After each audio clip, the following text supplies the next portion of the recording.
എല്ലാവർക്കും നല്ല നമസ്കാരം.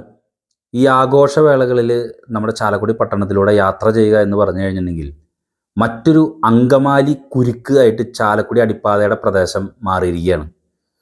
ഓണമായിക്കോട്ടെ, ക്രിസ്മസ് ആയിക്കോട്ടെ, അമ്പതിരുന്നാളായിക്കോട്ടെ, ഉത്സവങ്ങളായിക്കോട്ടെ, എന്ത് തന്നെ വന്നാലും ഈ ആഘോഷങ്ങളോട് അടുക്കുന്ന ദിവസങ്ങളിൽ ഈ അടിപ്പാത ഭാഗത്തുകൂടെ നമ്മൾ പോകണമെങ്കിൽ അതൊരു പ്രയത്നമാണ്. ശരിക്കും പറഞ്ഞാൽ ഇന്നൊരു 10 മണി കഴിഞ്ഞിട്ട് നമ്മുടെ മിനി സിവിൽ സ്റ്റേഷൻ്റെ അതിൽ കൂടെ സർവീസ് റോഡിൽ കൂടെ ഞാൻ അങ്ങോട്ടേക്ക് ഫ്രണ്ടിലേക്ക് പോണ സമയത്ത് തീർച്ചയായിട്ടും പ്രിയപ്പെട്ടവരൊരു നീണ്ട ക്യൂ. എന്തെന്നാ ചെയ്യേണ്ടതെന്ന് അറിയാൻ പാടില്ലാണ്ട് എല്ലാ വാഹനങ്ങളും, ലോറി ഉണ്ട്, ടൂ വീലർ ഉണ്ട്, കാറുണ്ട്, എല്ലാ വാഹനങ്ങളും, ബസ്സുണ്ട്, ഇതൊക്കെ അങ്ങോട്ടും ഇങ്ങോട്ടൊക്കെ മുഖം നോക്കിക്കാം. ഒരു രക്ഷയിൽ അങ്ങോട്ടും ഇങ്ങോട്ടും പോകാൻ എങ്ങടാ പോകേണ്ട, എന്താ ചെയ്യേണ്ടത്, ഒരു പിടിപാടില്ലാത്ത അവസ്ഥ. ഇതിൻ്റെ ഇടയിൽ ഞാൻ നോക്കുമ്പോൾ ട്രാംവേ റോഡിലേക്കും ക്യൂ നീണ്ടുണ്ട്, പോട്ട സർവീസ് റോഡിലേക്കും ക്യൂ നീണ്ടുണ്ട്. ഗതി കെട്ട് കഴിഞ്ഞിട്ട് അവിടെ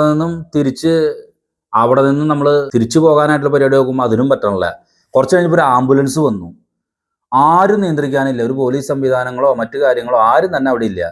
മണിച്ചേട്ടൻ്റെ ഓട്ടോ സ്റ്റാൻഡിലെ ഓട്ടോ ഓടിക്കുന്ന രതീഷ് എന്ന് പറയുന്ന നമ്മുടെ ഒരു സുഹൃത്തിനെ അവിടെ കണ്ടു. ആളവിടെ നിന്നും പിന്നെ ഒരു ബസ് ഡ്രൈവറോ മറ്റോ കണ്ടക്ടറോ ആണെന്ന് തോന്നുന്നു. അദ്ദേഹം കൂടി അവിടെ വന്നിട്ട് നിയന്ത്രിക്കുന്നുണ്ട് വാഹനങ്ങൾ അങ്ങോട്ടും ഇങ്ങോട്ടും പോകാൻ വേണ്ടി. അതീവ ശോചനീയ സ്ഥിതി. ചാലക്കുടി പട്ടണത്തിൻ്റെ ഒരു മുഖമാണ് കാണിച്ചു തരുന്നത്. ഈ നിർമ്മിതി എന്ന് പറഞ്ഞിട്ടുണ്ടെങ്കിൽ ചാലക്കുടിക്കാർക്ക് പാറ പണിയാൻ വേണ്ടി ഉണ്ടായി മാറിയേക്കാവുന്ന നിർമ്മിതികളായിട്ട് ചാലക്കുടിയിൽ കുറേ നിർമ്മിതികൾ ഇങ്ങനെ തലയുയർത്തിയിരിക്കുന്നുണ്ട്. അതിലൊരു സംഭവമായിട്ട് ഈ ചാലക്കുടി അടിപ്പാത മാറിയിരിക്കുകയാണ്. സംഗതി ഈ അടിപ്പാതയുടെ നിർമ്മാണം പൂർത്തിയായത് MLA സനീഷ് കുമാർ ജോസഫിൻ്റെ ഒറ്റ ഇടപെടലാണ്. അല്ലെങ്കിൽ ഇപ്പോഴത് മുകളിലേക്ക് നോക്കി തല്ലിയലിച്ച് നിലവിളിച്ച് നിൽക്കണ പോലത്തുള്ള അവസ്ഥ വന്നേനെ. ഈ ചാലക്കുടി കൂടെ ഈ മധ്യഭാഗത്തോടു കൂടി കടന്നു പോകുന്ന ആളുകൾ മുഴുവൻ ചാലക്കുടിനെ ശപിച്ചു പോവുകയും ഇനിയും ജീവനുകൾ പൊലിയുകയും ചെയ്യുന്നൊരു അവസ്ഥയ്ക്ക് അന്ത്യം കുറിച്ചത് സനീഷ് കുമാർ ജോസഫ് MLAയുടെ സത്വരപരമായ ഒരു ഇടപെടൽ കൊണ്ട് തന്നെ മാത്രമാണെന്നാണ് ഞാൻ മനസ്സിലാക്കുന്നത്. പക്ഷേ ആ അടിപ്പാത ഇപ്പോഴും ചാലക്കുടിക്കാർക്ക് ഉപയോഗപ്രദമാവുന്നില്ല. അടിപ്പാതയുടെ തൊട്ടപ്പുറത്തെ പ്രദേശങ്ങളിലൊക്കെ തന്നെ വലിയ വികസനങ്ങൾ വന്നു. പക്ഷെ അത് കണ്ട് ഈ അടിപ്പാതയുടെ അവിടെ ആളുകൾക്ക് പോകാൻ ഭയങ്കരമായിട്ടുള്ള ബുദ്ധിമുട്ട്.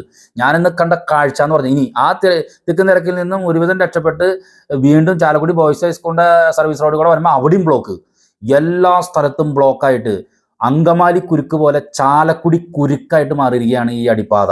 ഇത് എത്ര നാളുകളായി ഇതുമായി ബന്ധപ്പെട്ട സംഭവം കിടക്കിട്ട്. ബെൽമൗത്ത് ഇല്ല, 2 സ്ഥലങ്ങൾ റൗണ്ട് ഇല്ല.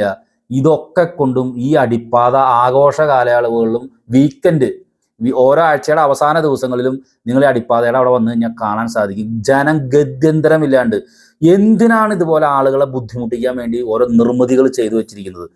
ആളുകളെ ബുദ്ധിമുട്ടിക്കാൻ വേണ്ടി ഉദ്ഘാടനം നടത്തിയിട്ട് വല്ല കാര്യമുണ്ടോ? ഈ വിഷയത്തിൽ ആർക്ക് എന്ത് ചെയ്യാൻ സാധിക്കും?